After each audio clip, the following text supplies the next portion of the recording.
Children's voices rose in the afternoon sunlight, bright and unafraid. 23 7-year-olds sat cross-legged on the Will we find observation hope out deck of there? New Haven Primary. Yes. Their Hope faces turned always toward finds the a way windows where amongst the the colony stars. stretched below them in geometric patterns of green and gold. Fields of wheat swayed in wind that smelled of earth and something else, something sweeter. Look at the colony through these The windows. alien What do you sun see? hung gentle in an azure sky. Exactly. Each one Lily is a Thorne's step voice toward our carried above future. the Ready, others. everyone? She had her 1, mother's 2, gift for 3, melody, go! though she didn't know it yet. The song was older than the colony, older than the ships that brought them here 30 years ago. Twinkle, twinkle, little star, how I wonder what you are. Ms. Ramirez stood by the window, her hand resting on the glass. She was 42, had taught on New Haven for 15 years, and in all that time she had never tired of this view. 2.3 million people called this world home. Farmers and engineers, teachers and doctors, children who had never seen Earth but dreamed of the blue planet from their grandparents' stories. Up above the world, so high, like a diamond in the sky. The sky changed. Ms. Ramirez saw it first. The blue began to shift purple, bleeding in from the edges like watercolor on wet paper. Then green. Colors that belonged to aurora, to nebulae, to places where atmosphere met vacuum and violence. Not here. Not in the middle of an afternoon where children sang about stars. Her hand pressed harder against the glass. The singing faltered. Lily's voice dropped away. 23 faces turned toward their teacher, reading fear in the sudden stillness of her shoulders. Across the colony in 1,000 different places, people looked up and understood that something had changed forever. Evelyn Thorne was knee-deep in tidal pools when her datapad screamed. The beach stretched empty in both directions, a curve of white sand where Earth-origin crabs picked through alien algae. Her students, 3 undergraduates from the Colony University, stood in the shallows with collection nets and specimen jars. Marine biology on New Haven meant cataloging the intersection of 2 biospheres, watching how terrestrial life adapted to alien oceans. She had been explaining protein chains when the emergency signal cut through every frequency at once. The datapad's voice was automated, calm, utterly wrong for what it was saying. All personnel to designated shelters. This is not a drill. Colonial emergency protocol enacted. You have 30 minutes. Evelyn looked at the sky. Purple and green fire danced across the upper atmosphere. 30 minutes. The words made no sense. 30 minutes until what she thought of Lily at school, 15 minutes away by transport, maybe 20 if the roads were crowded. The datapad spoke again. Repeat. All personnel to shelters. 30 minutes. One of her students, a boy named Jackson, whose thesis focused on mollusk adaptations, said the thing they were all thinking. That's not enough time to evacuate 2 million people. Evelyn was already running. In the Colonial Administration building at the heart of New Haven's capital, Garrett Holloway stood before a wall of screens showing a sky that made no sense. He was 48 years old, had managed this colony for 7 years, and prided himself on preparation.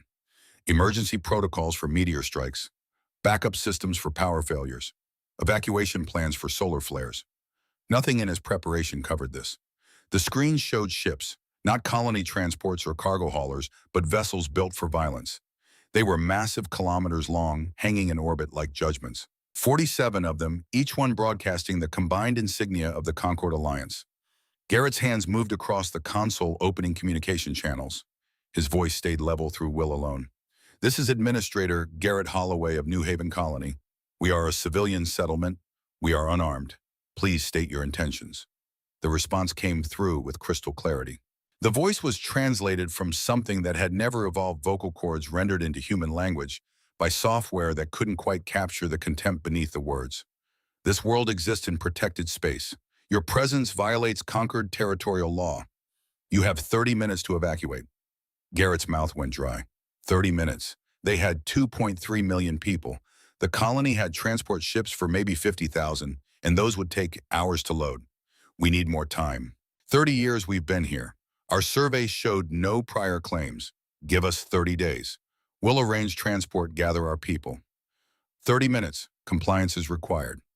The channel went dead. Garrett stared at the screens, at the ships, at the colony sprawling beneath them, utterly defenseless. His hand moved to the drawer beneath his console, pulled out a device he'd kept there for years without ever expecting to use it. A recording unit, military grade, designed to survive things its operator would not. He activated it with a thumb press. A red light blinked on. His voice when he spoke was steady. This is Administrator Garrett Holloway, Colony of New Haven. If anyone is hearing this, we received first contact from the Concord Alliance. They've given us 30 minutes to evacuate 2.3 million people. It's not possible. It was never possible. He set the device on the console where it could pick up every word, every transmission. I'm documenting everything. If we don't survive this, someone needs to know what happened here. The screen showed the countdown. 28 minutes. Garrett opened the emergency broadcast network. His voice would reach every datapad, every public address system, every vehicle in the colony. Attention, all New Haven personnel. This is not a drill. Proceed immediately to designated emergency shelters. Families with children under 12 priority transport is being dispatched to schools and daycare facilities. Everyone else move on foot if necessary. We have 27 minutes. He watched the screens as the colony began to move. 2.3 million people trying to reach safety in less than half an hour. The roads choked immediately. Transports gridlocked at intersections. People ran. The red light on the recording device blinked steadily, capturing everything. Evelyn's transport cut through traffic that shouldn't exist. Emergency vehicles had override codes, could force other cars aside, but the roads were packed solid. People had abandoned vehicles and were running toward the shelters on foot. She watched families sprint past, parents carrying children, the young helping the old. The transport's navigation system kept recalculating. 15 minutes to Lily's school. 14. 16 as traffic shifted. 13. Evelyn's hands gripped the controls hard enough to hurt. She had been widowed 3 years ago when a mining accident took her husband 2 systems away. For 3 years, it had been just her and Lily building a life on this world, teaching marine biology at the university, raising a daughter who loves songs, and collecting shells and asking questions about everything. The transport lurched through an intersection. A family ran past the windows, 3 generations moving together. The youngest, a girl about Lily's age, stumbled. Her grandfather caught her, lifted her, kept running. 11 minutes to the school. 22 minutes until the deadline expired. The sky above them had gone completely wrong. Purple and green flames danced across the upper atmosphere. Evelyn didn't know what was causing it, but understood in her bones what it meant. Those ships in orbit were preparing to fire. New Haven Primary was chaos contained by the professionalism of people who refused to let children see their fear. Teachers moved between classrooms, gathering students in orderly groups. The youngest ones first, then working up by age. Transports were already loading outside, engines running, doors open. Ms. Ramirez had her class lined up by the door. 23 children holding hands in pairs with Lily at the front because she was tall for her age and could help lead the line. They had practiced evacuation drills before, fire safety and emergency protocols, but never like this. Never with the sky burning colors it shouldn't know. We're going to walk to the transports, Ms. Ramirez said, her voice bright and calm. Just like we practiced. Stay with your partner. Stay with me. Lily held Sophie Martinez's hand. Sophie was 2 years old and had been Lily's friend since they were small enough to need help reaching the water fountains. Sophie's hand was shaking. Is it aliens? Sophie whispered. Lily didn't know. Ms. Ramirez had said there was an emergency, that they needed to go to the shelters, that their parents would meet them there. But the teacher's eyes kept moving to the windows, to the sky that had gone wrong. My mom will come, Lily said, because she believed it absolutely. She always comes. The line moved forward. 23 children, walking through hallways they knew by heart, past classrooms where they had learned to read and add numbers and draw pictures of Earth animals they'd never seen.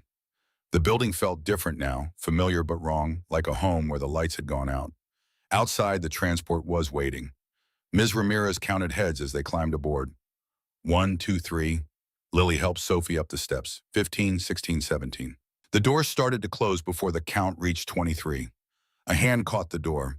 Evelyn Thorne stood there, breathing hard, her clothes still damp from tidal pools 15 minutes away.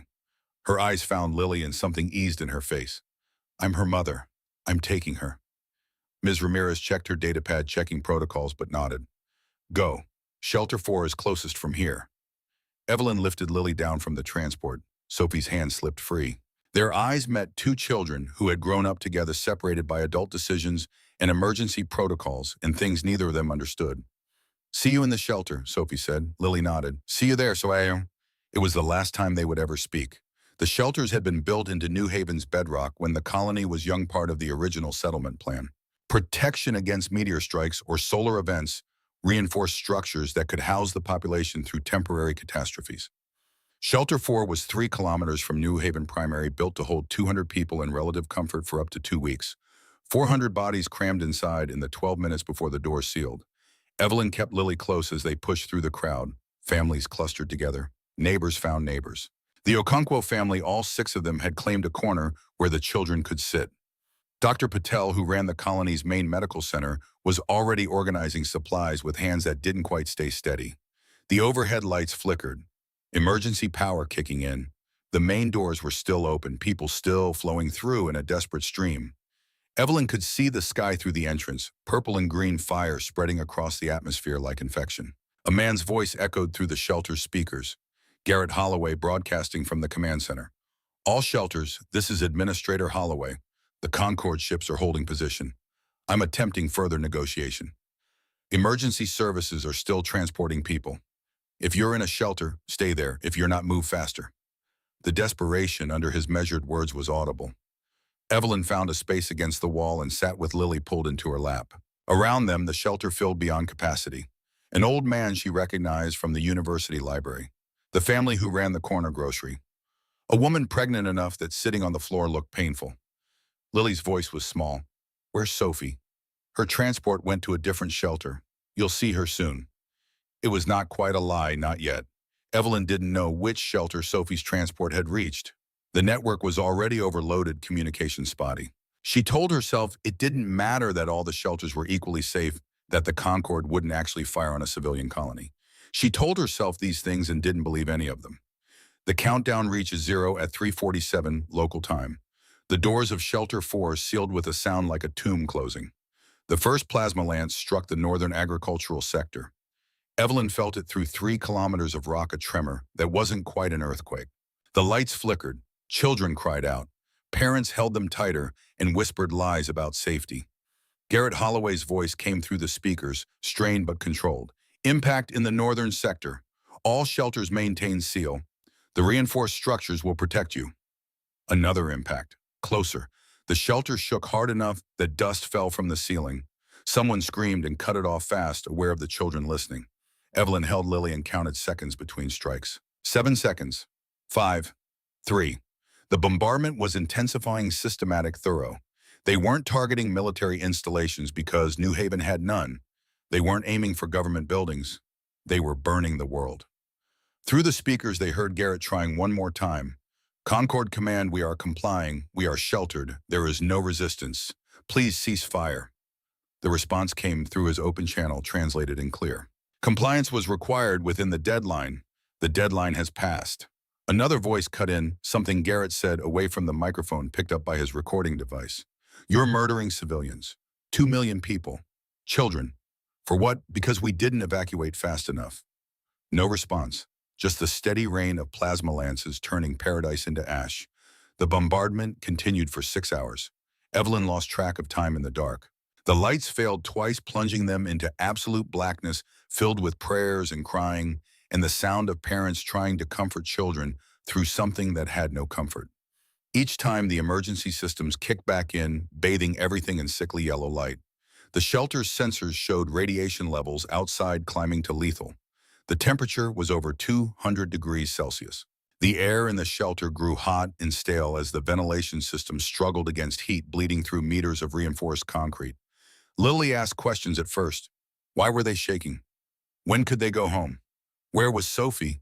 Evelyn answered what she could until the questions stopped and Lily just pressed closer. Small and terrified and 7 years old. Around them, people dealt with hell in different ways. The Okonkwo family prayed quietly in Igbo, Dr. Patel organized a medical station with supplies meant for minor emergencies, not mass casualties. The pregnant woman went into labor and bit down on cloth to keep from screaming. At hour 4, Garrett's voice returned to the speakers. He sounded older. All shelters. The bombardment is ongoing. We're holding. Surface structures are destroyed. We've lost contact with shelters 7 and 12. Lost contact. 2 shelters.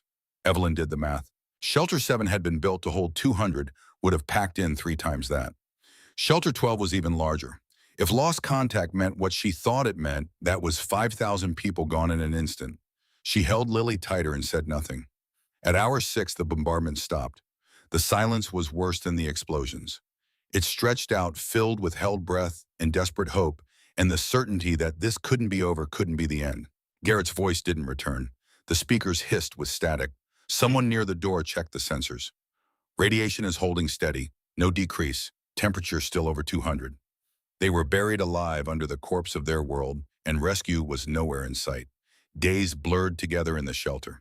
Thomas Anderson, an engineer who had helped build these structures 30 years ago, examined the failing systems with increasing despair. He explained it quietly to Evelyn while Lily slept. The radiation shielding was compromised in 3 sections. The water recyclers were contaminated. The air scrubbers were working at 60% and dropping. How long? Evelyn asked. 2 weeks, maybe 3 if people stay still and breathe slowly. Evelyn looked at the 400 people crammed into space meant for 200, at the children who had stopped playing, at the adults who had stopped pretending things would be fine. 2 weeks. Lily was 7 years old and had 2 weeks to live unless someone came. On day 3, the pregnant woman delivered, a boy small and angry and alive. Dr. Patel cut the umbilical cord with sanitized scissors and wrapped the baby in someone's shirt.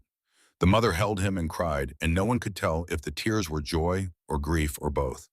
On day 5, a child asked his father why the aliens had done this. The father, a man who had taught philosophy at the Colony University, had no answer that made sense. How do you explain genocide to a child?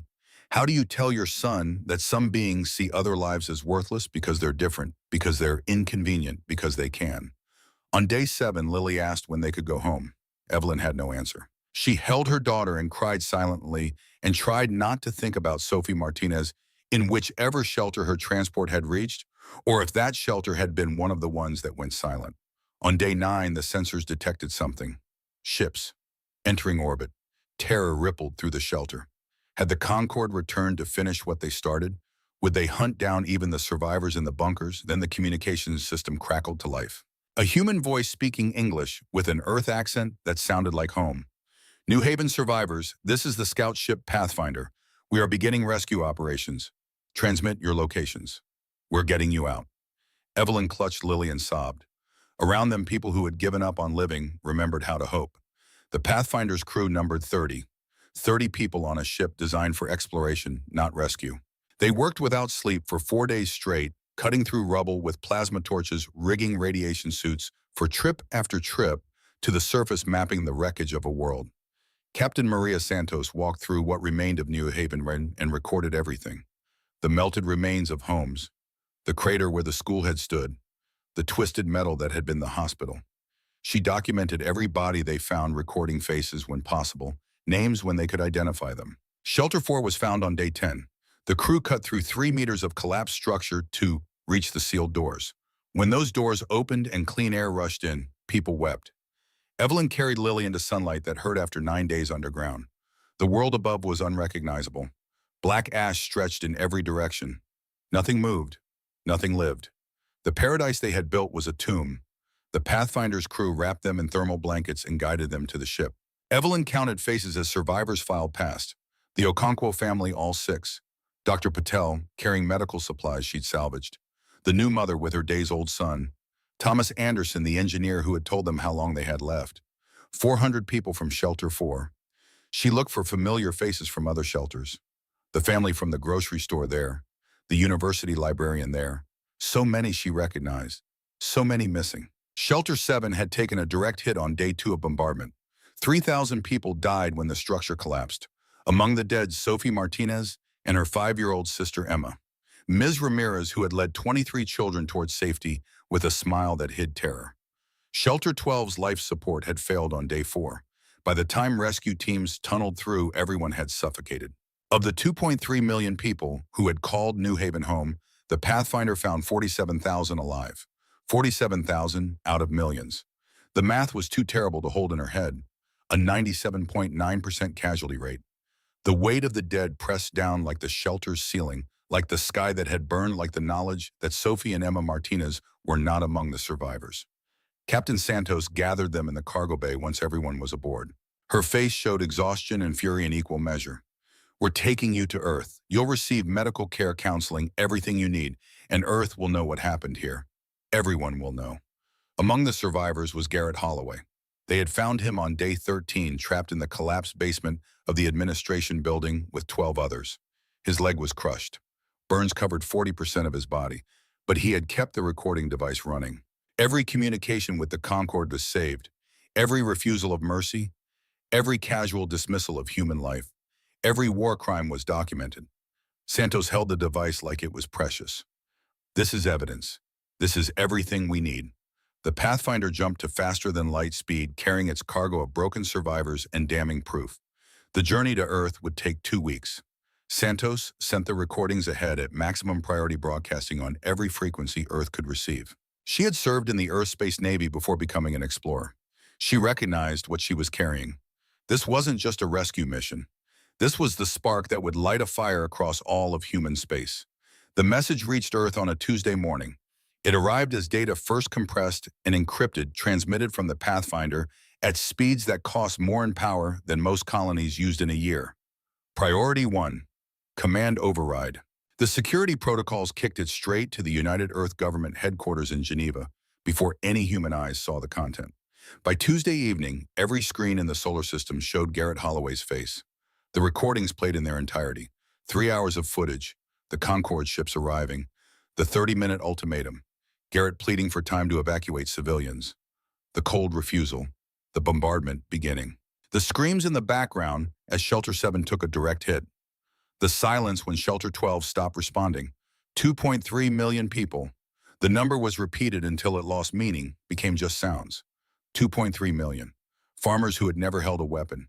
Teachers who had raised generations of children. Engineers who had built irrigation systems and schools and libraries. Children who had never seen Earth but knew its stories. All of them dead because they couldn't evacuate in 30 minutes. By Wednesday, every human world had seen it. Mars colonies, belt stations, the outer settlements. Ships traveling between systems picked up the broadcast and played it for their crews. In mess halls, in observation decks, in private quarters, humans watched their own die and felt something ancient wake up. The United Earth Government convened an emergency session in Geneva. The Assembly Hall held representatives from every nation, every corporation, every faction. These were people who had argued for 2 centuries over resources and borders and philosophical differences. Conservatives and progressives, Earth loyalists and colonial separatists, Mars independence advocates and belt mining cartels. They took one vote, the fastest unanimous decision in UEG history. Every shipyard in human space received the same order. Every factory, forge, and construction facility was repurposed immediately. Civilian production ceased. Commercial contracts were suspended. Everything, every resource humanity could muster was directed toward a single goal. Fleet Admiral Thaddeus Corr had been retired for 5 years. At 67, he had spent 40 years in the Navy before settling into a quiet life, teaching military history at the Academy. He specialized in the Second World War, the atomic age, the moment when humanity learned that having ultimate weapons meant learning ultimate restraint. The summons came to his small apartment in Geneva at 3 in the morning. He arrived at UEG headquarters still wearing civilian clothes, was escorted to a conference room filled with the most powerful people in human space. The Secretary General spoke without preamble. "We need you to command a fleet that doesn't exist yet."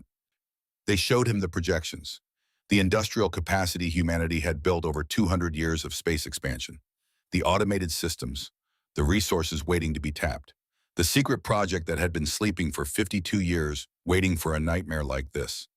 Corr had been 15 when the Outer Rim incident happened. 30 scientists on a research station massacred by unknown attackers who disappeared into deep space. His parents had both been admirals then. They had proposed Protocol Nightfall to the UN build forge worlds in secret, maintain them indefinitely, hoped they were never needed. Politicians had been skeptical. The cost was astronomical. The paranoia seemed excessive. But the Outer Rim incident was too fresh, the evidence of weapons fire too clear. They had greenlit minimal funding enough to build the forges and set them sleeping. That had been 52 years ago. The forges had slept through 5 decades of peace maintained by skeleton crews who never expected to activate them. Until now. Corr looked at the projections, at the numbers, at what humanity could build if it committed everything to war. How many ships? As many as you need, 500,000 if necessary. The numbers should have been absurd. No civilization could build 500,000 warships. The logistics alone were impossible. But Corr had studied his grandfather's work in World War II. Liberty ships built in 24 hours, industrial capacity mobilized on scales never seen before or since. Humanity could do better with 2 centuries of automation and technology. "I'll take the command," Corr said, "on one condition." The Secretary General waited. "When we win, not if, when we do it right. We show restraint. We prove that having power doesn't mean using it carelessly."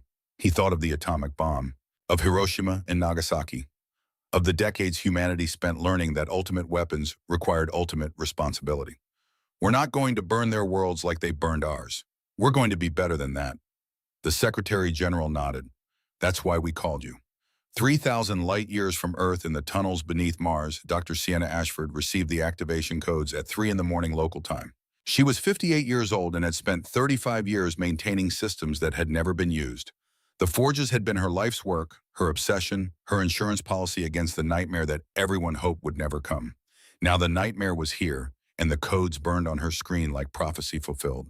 Around her, engineers who had maintained sleeping systems for their entire careers scrambled to stations. Fusion reactors that had run at minimal power for decades began spinning up to full capacity. Mining drones that extracted tons of ore per day reconfigured for thousands of tons per hour. Assembly lines that had never moved started to wake. The forges stretched for kilometers in every direction, carved into Mars bedrock, over 30 years of secret construction. Molecular assemblers that could build matter atom by atom. Zero-gravity fabrication facilities. Robot workers that never tired or made mistakes. The first components began printing at 3:15. Hull sections grown in patterns too complex for human welding. Engine cores assembled from specifications that came from ancient alien ruins found 2.5 decades ago. Weapon systems built to precise tolerances measured in nanometers. Ashford watched the production boards light up green. 30 years she had waited for this. Hoped she would never see it. Prepared for it anyway because that was what responsible people did. They planned for the worst and prayed it never came. The worst had come.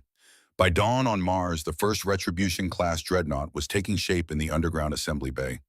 3 kilometers of armor and weapons and engines. No luxury, no comfort, no space wasted on anything that didn't contribute to its singular purpose.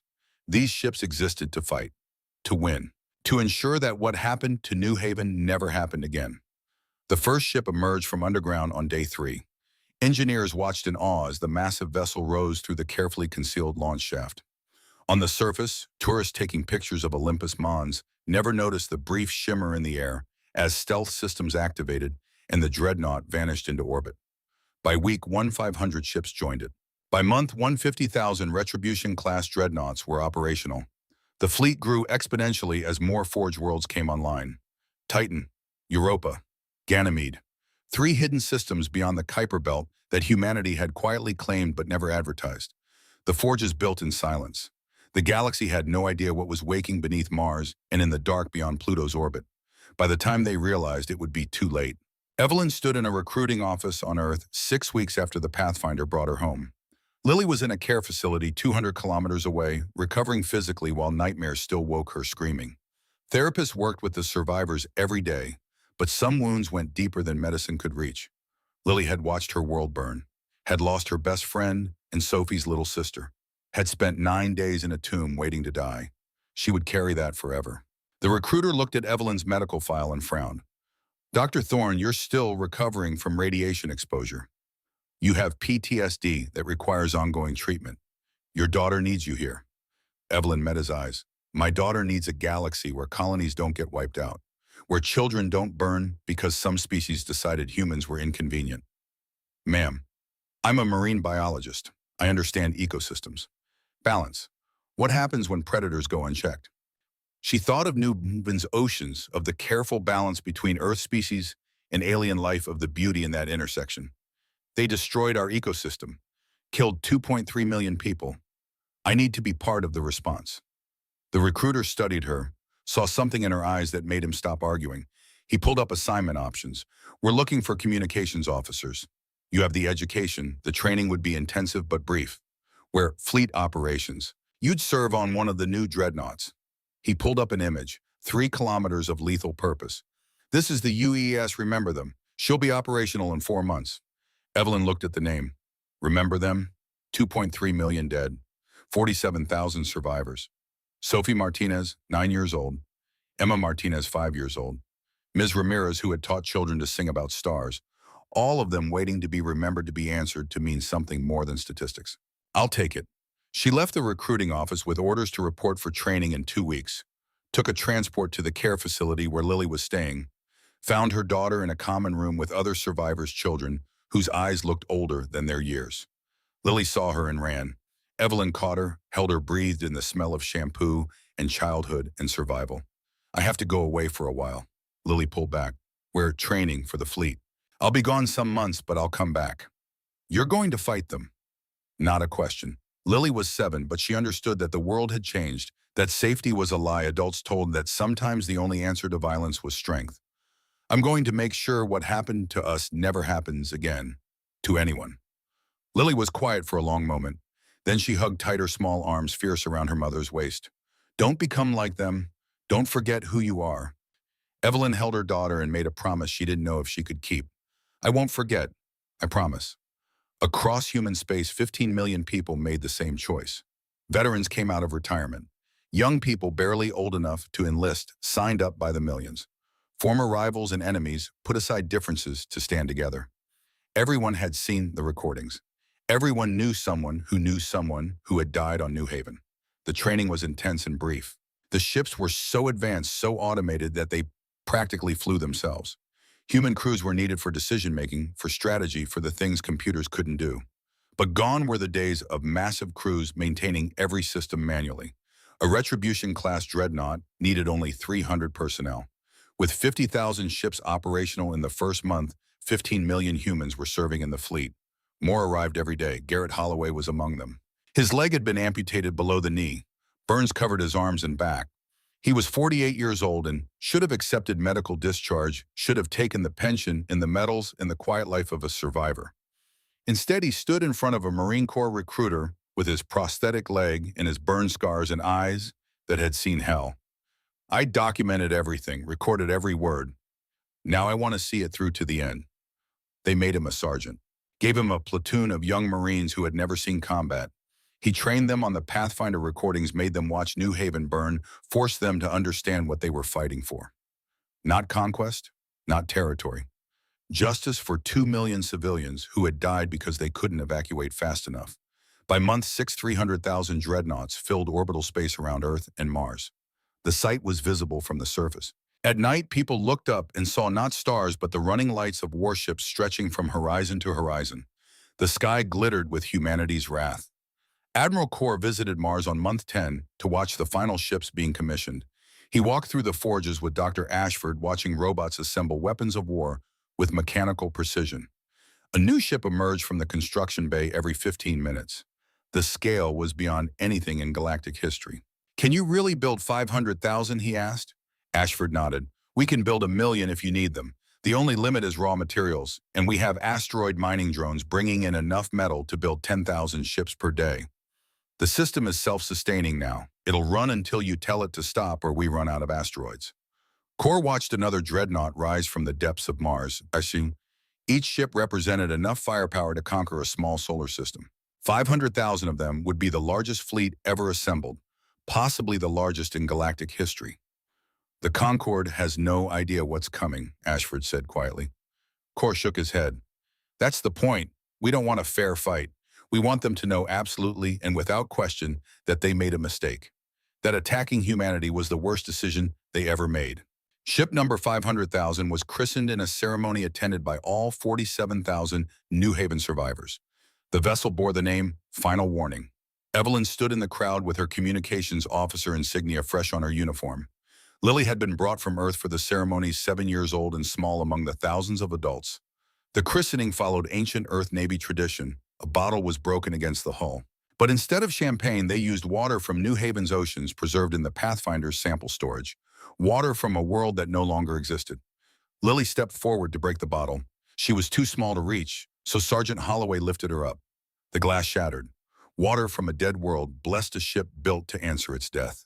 The crowd was silent. 500,000 warships surrounded them in orbital space ready to deploy. 150 million humans crewed those ships. Every single one was a volunteer.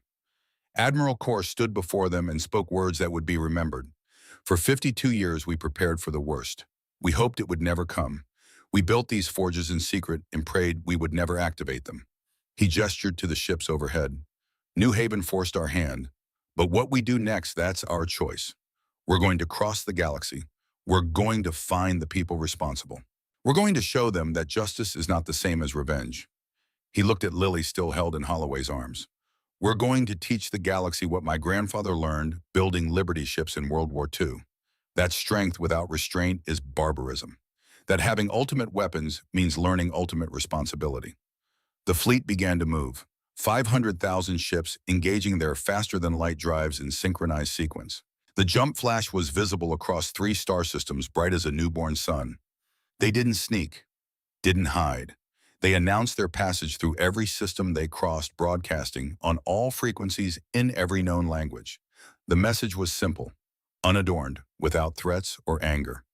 Just a statement of fact. New Haven, 2.3 million dead. You will answer. The Armada vanished into faster-than-light heading toward conquered space. Behind them, Earth watched and waited. Ahead, 15,000 light-years away, the Concorde had no idea what was coming. The long march had begun.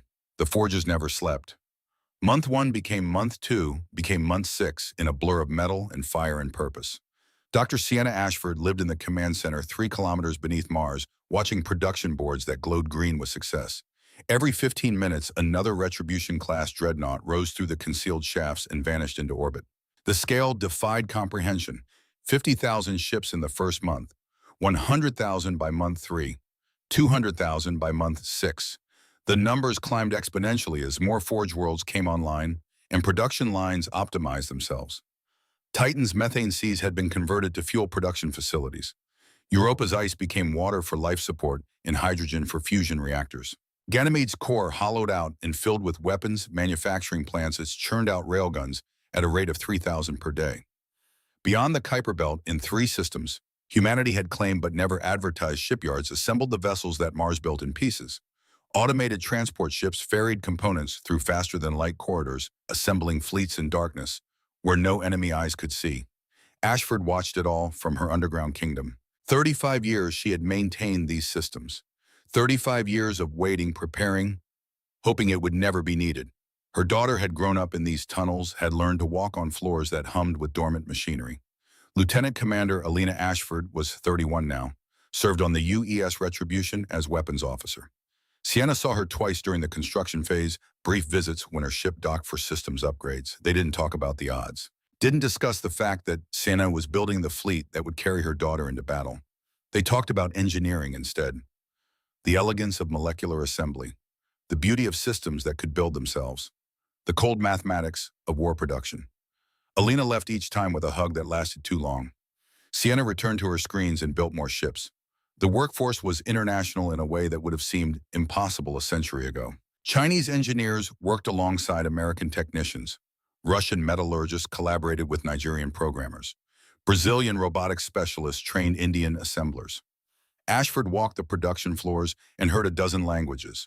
Saw people who had spent their lives competing, now working toward a single goal. The New Haven recordings had done that, showed humanity something they couldn't ignore, couldn't rationalize, couldn't divide along old lines. 2.3 million civilians. The number transcended politics. In the assembly bays where whole sections were grown atom by atom, a Chinese supervisor named Wei stood beside an American foreman named Jackson. They had worked together for 6 months and never discussed anything but production quotas. Now, as ship number 200,000 took shape before them, Wei broke the silence. My grandfather survived Nanking, 1937. He told me that hell comes in human form sometimes. Wei gestured at the Dreadnought, or alien form, but the response is the same. You build until you're strong enough that hell thinks twice. Jackson nodded. His own grandfather had fought in the Pacific. Different war, same lesson. Build until they remember, then build some more so they never forget. The ship rose. They returned to work. Evelyn's training took place on a station orbiting Earth, a facility that had been a commercial hub before being repurposed for military instruction. 3,000 communications officers cycled through in waves, learning systems that were still being finalized as ships rolled off production lines.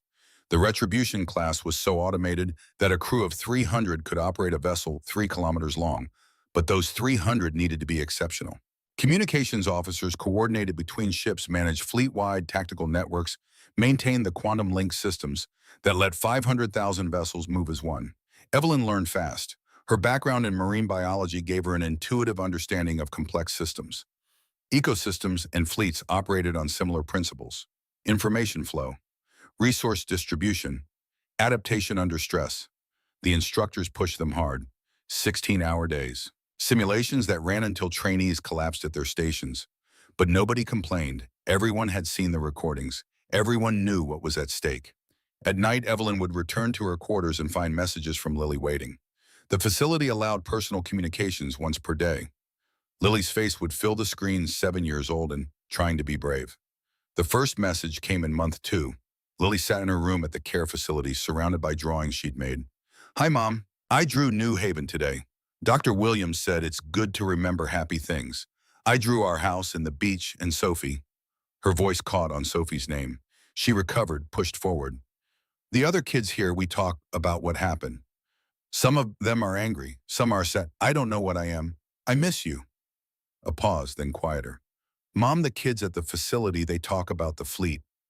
They say you're gonna kill all the aliens. Are you?" Sophie had a little sister. Emma was only 5. She died too. "If the aliens have kids, are we going to hurt them too?" The message ended. Evelyn watched it 3 times before she could formulate a response. She recorded her reply carefully. "Lily, sweetheart, we're not going to hurt children. We're not going to hurt anyone who didn't make the choice to attack New Haven.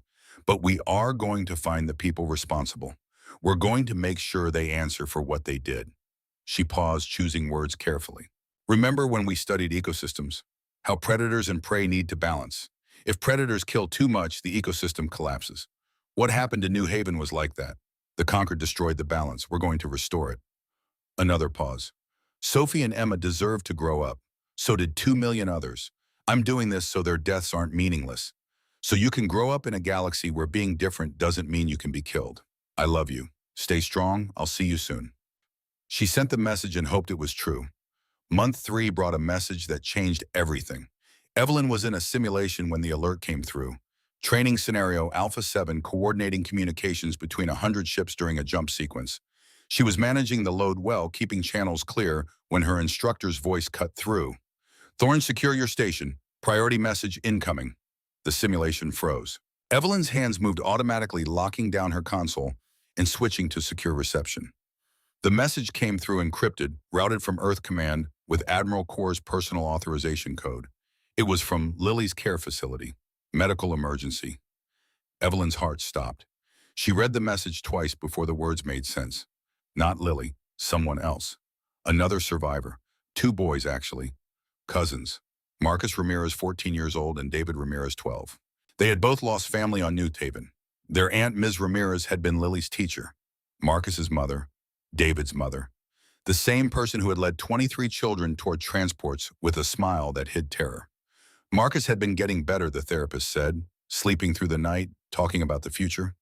Then he'd learned that his younger cousin David was enlisting the moment he turned 18. Was going to join the fleet to fight.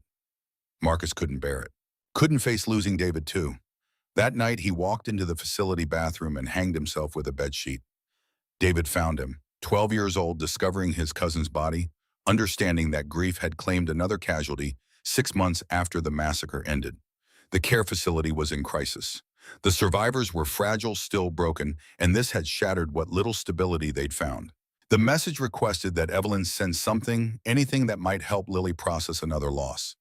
Evelyn sat at her station long after the simulation resumed around her.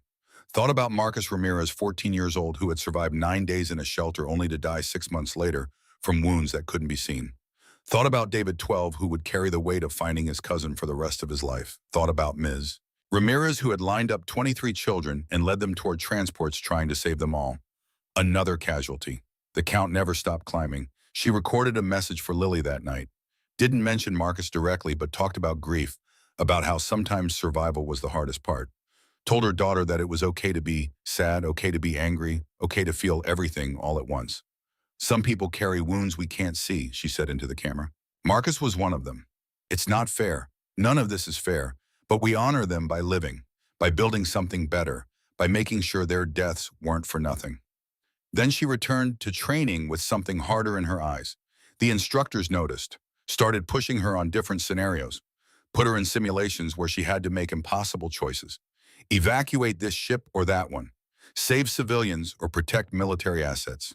Win the battle or minimize casualties. Evelyn learned to hate those scenarios. Learned that command meant choosing who lived and who died. Learned that sometimes there were no good options, only less terrible ones. By month 4, she graduated top of her class, received her assignment to the UOES Remember Them, with orders to report in 2 weeks. She used the time to visit Lily. The care facility was outside Geneva, a converted resort that had been beautiful once. Now it housed 5,000 New Haven survivors, mostly children and their families. The grounds were maintained, the buildings clean, but there was a heaviness to the place that no amount of sunshine could lift. Lily met her at the entrance. She'd grown in 4 months. Not physically, though she was taller. Something in her eyes had aged, 7 years old with the weight of the galaxy on small shoulders. They walked the grounds together. Lily showed her the memorial garden the survivors had built. 47,000 names on a wall of glass arranged alphabetically. Evelyn found Sophie Martinez, age 9. Found Emma Martinez, age 5. Found Ms. Ramirez. Found Marcus Ramirez. Found hundreds of names she recognized. Marcus died because of what happened, Lily said quietly. Not a question. Evelyn had told her in the messages, but saying it out loud made it real. Yes. And David blames himself for it. He shouldn't. But yes, he probably does. Lily touched the glass wall, fingers tracing names. How many more are going to die because of this? Evelyn knelt down to her daughter's level. I don't know, but I'm going to do everything I can to make sure it's as few as possible. We're not going there for revenge. We're going for justice. Do you understand the difference? Lily thought about it, 7 years old, considering ethics and war and the weight of 2 million dead. Revenge is hurting them back. Justice is making sure it doesn't happen again. Exactly. They sat in the garden until sunset. Evelyn told her about the ship, about her crew, about the mission that was coming. Lily listened and asked questions that were too smart for her age. What if the aliens surrendered? What if there were alien children? What if the humans became the bad guys? Evelyn answered as honestly as she could. We have rules. Admiral Corps made them very clear. We disable rather than destroy. We target military installations, not civilians. We show restraint even when it's hard, especially when it's hard. Why, Tuamam? Because that's what separates civilization from barbarism. That's what makes us better than them. Lily absorbed this. Then, are you scared, terrified? But you're going anyway. Yes, Lily hugged her, small arms tight around her mother's neck. Come back, please come back. Evelyn held her daughter and made promises she had no business making. Promises about safety and future and seeing each other again. Promises that might turn to ash like New Haven's sky. But she made them anyway, because sometimes hope was all you had. The UES Remember Them was a marvel of engineering wrapped in lethal purpose. 3 kilometers of titanium carbide composite armor. Railguns that could accelerate tungsten rods to relativistic speeds. Plasma lances powered by fusion reactors that could burn stars. Antimatter torpedoes loaded at a rate of 100 per hour. Evelyn reported for duty in month 10, joining a crew that was already integrated and running shakedown drills. The communications bay was her domain, a circular room filled with screens and interfaces that connected to every ship in the fleet. Her console could reach 500,000 vessels simultaneously, could coordinate jumps across light years, could manage tactical networks that processed more data per second than entire planets generated in a day. The weight of it was crushing until she stopped thinking about the numbers and focused on the work. Her commanding officer was Commander Sterling Hayes, a 40-year Navy veteran who had come out of retirement specifically for this mission. He watched Evelyn work for 3 days before speaking to her directly. You're good, better than good. You think in systems. That's rare. Evelyn kept her eyes on her displays. Marine biology. You learn to see the whole ecosystem, not just individual organisms. Hayes nodded. This fleet is an ecosystem. 500,000 ships, 150 million people, but all moving together. We need officers who understand that. He paused. I read your file. New Haven survivor. Lost your daughter's friend in the massacre. 2 friends, Sophie and her sister Emma, and my daughter's teacher.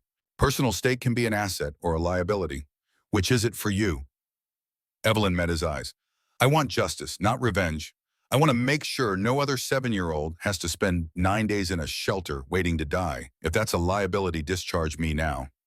Hayes studied her for a long moment. That's exactly the right answer.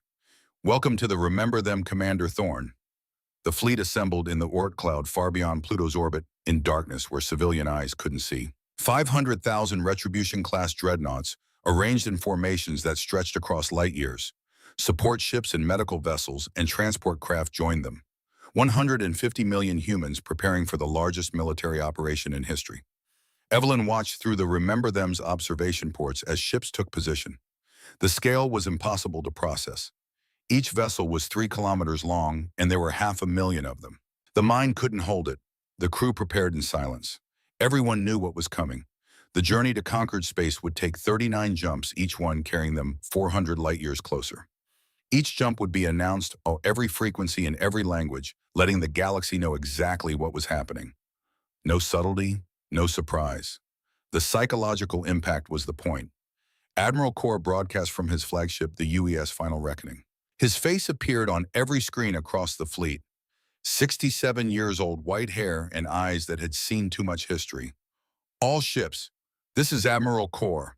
We are about to begin the longest military deployment in human history. 39 jumps, 15,000 light-years. We will cross systems inhabited by species who have never heard of humanity, who have nothing to do with what happened on New Haven. He paused. We will show them restraint. We will announce our passage. We will harm no one who doesn't threaten us first. Every species we encounter will remember not our weapons, but our discipline. Not our anger, but our control. Another pause. Longer. My grandfather built Liberty ships in World War II. One ship every 24 hours from a single shipyard. It was a miracle of industrial capacity, but the greater miracle came after. When we had the atomic bomb and chose not to use it again. When we had the power to burn the world and chose peace instead. His voice hardened. We're going to teach the Concorde that lesson.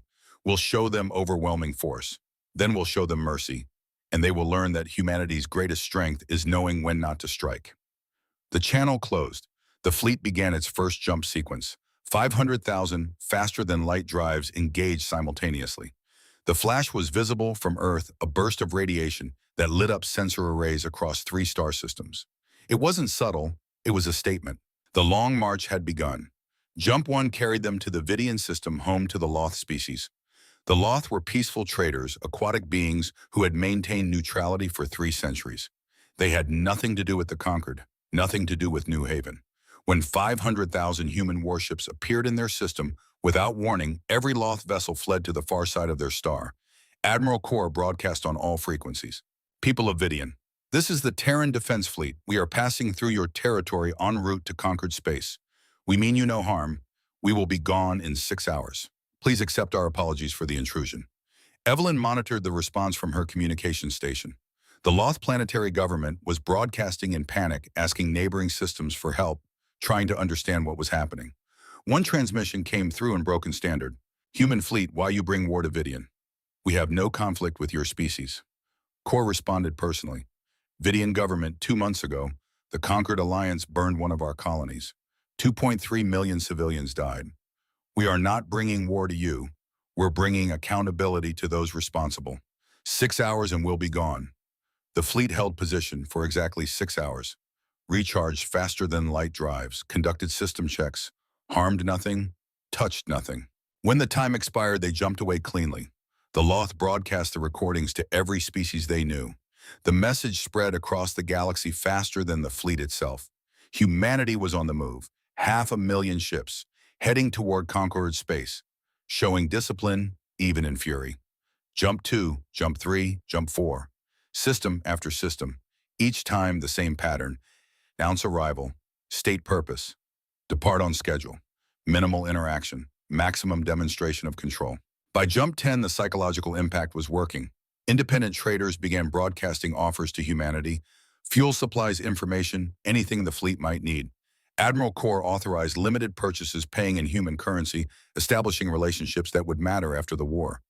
Evelyn processed thousands of trade requests per day, filtered out intelligence-gathering attempts, coordinated supply transfers with surgical precision.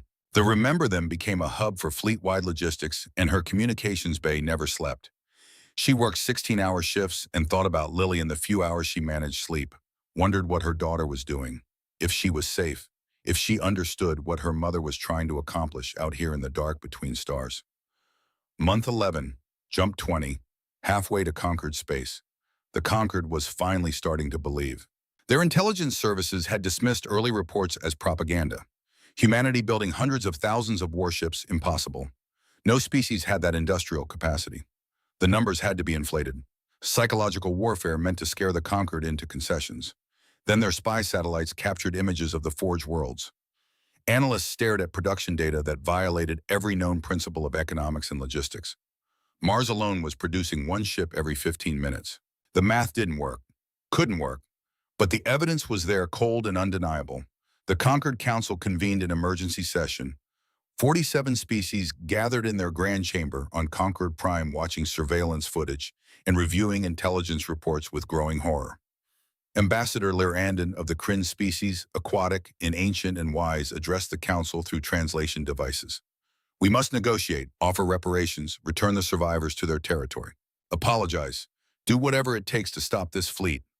Warlord Krathvel of the Vorn, the species that had carried out the bombardment, rose to his full 3 meters, forearms crossed in contempt. We negotiate with equals. These humans are primitives playing with weapons they don't understand. Their fleet will break against our defenses. Lyrandon's skin flushed distress colors. Primitives, they're building more ships in a month than we built in a century. This is not a primitive species. This is an industrial power we've never encountered. The council argued for 3 days. Some wanted peace. Some wanted war. Some wanted to sacrifice Krathvel to human justice and hope for mercy. Humanity sent no diplomats, no peace offers, no threats, just a simple message broadcast on all frequencies as they crossed Jump 25. New Haven, 2.3 million dead. You will answer. The Conquered tried to spin the situation. Their propaganda networks claimed the human fleet was a holographic projection, desperate psychological tactics from a species that couldn't back up its threats. But too many independent observers had seen the fleet.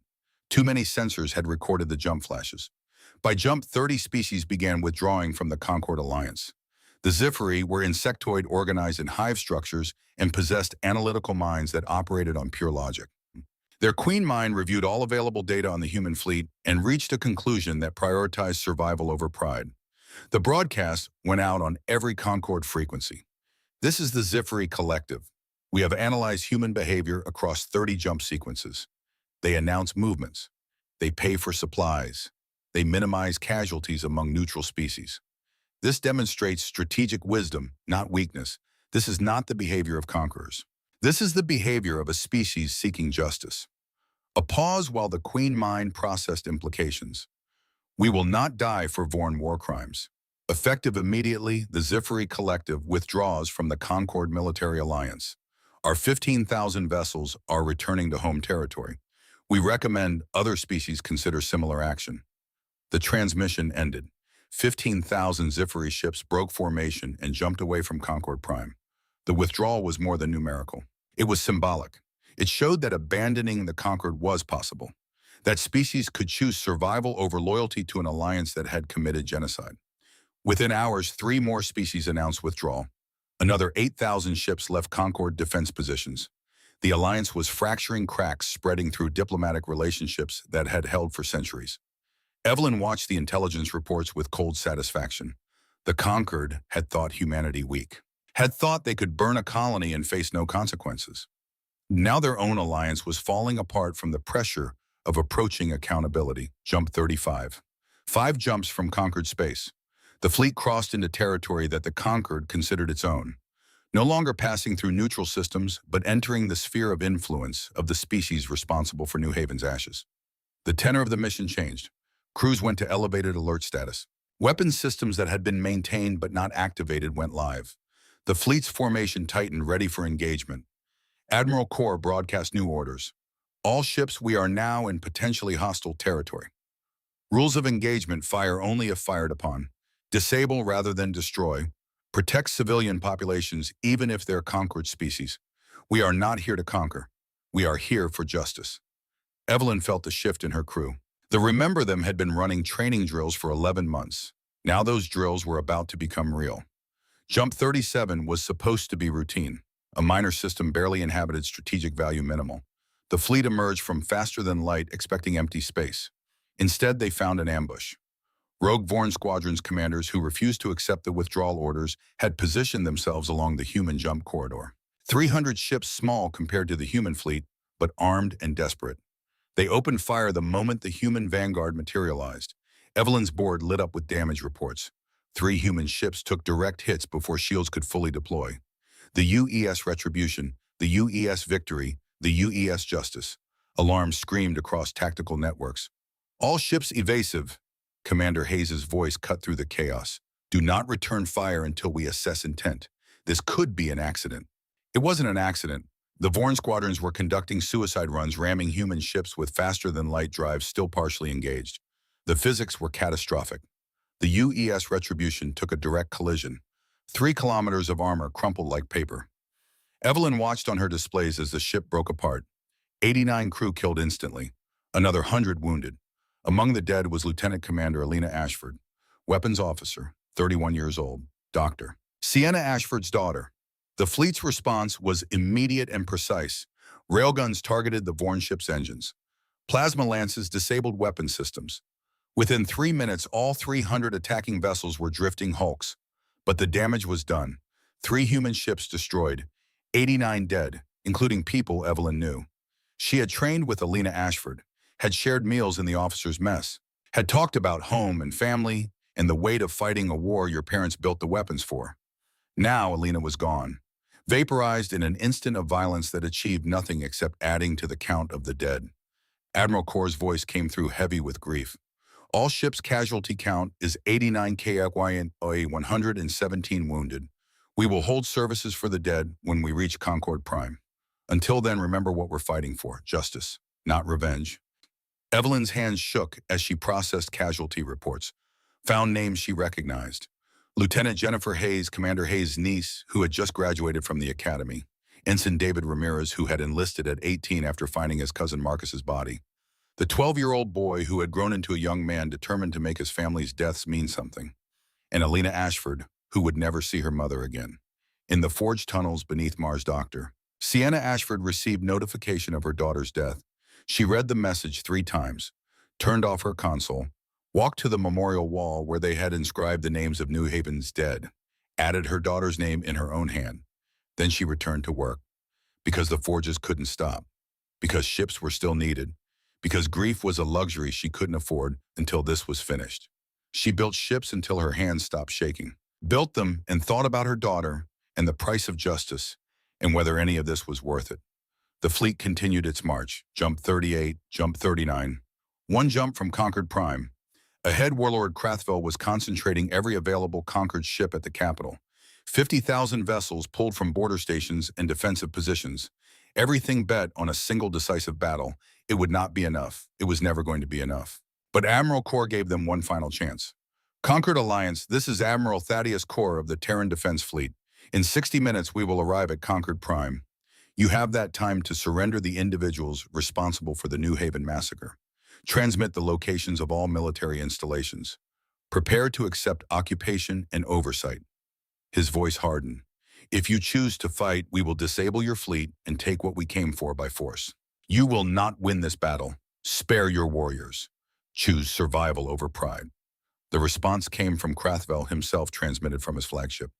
You invade our space and demand surrender. You are primitives who built weapons without wisdom. We will send you back to your little blue world, broken and defeated. This is Concord's space. You have no authority here. Admiral Corr closed the channel, looked at his tactical display, showing 500,000 ships ready to jump. Thought about his grandfather building Liberty ships, about Hiroshima and Nagasaki, about the moment when humanity learned that ultimate weapons required ultimate responsibility. All ships, he said quietly, final jump in 60 minutes. Battle stations. Remember your training. Disable, don't destroy. Show them what humanity means. 60 minutes until the largest space battle in galactic history. Evelyn sat at her communications station and thought about Lily, about Sophie and Emma Martinez, about Miss Ramirez and Marcus Ramirez and David Ramirez and Alina Ashford, about 2.3 million dead and the 89 who had just joined them. She thought about justice and revenge and the thin line between them. Then she cleared her mind and prepared for war. The countdown began.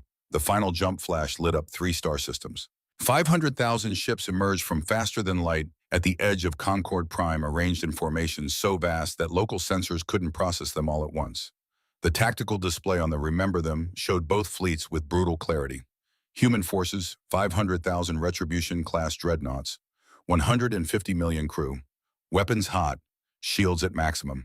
Concord Defense Fleet, 50,000 ships of varying classes, multiple species, concentrated in defensive sphere around their capital world. 6-to-1 odds. It wasn't a battle, it was mathematics.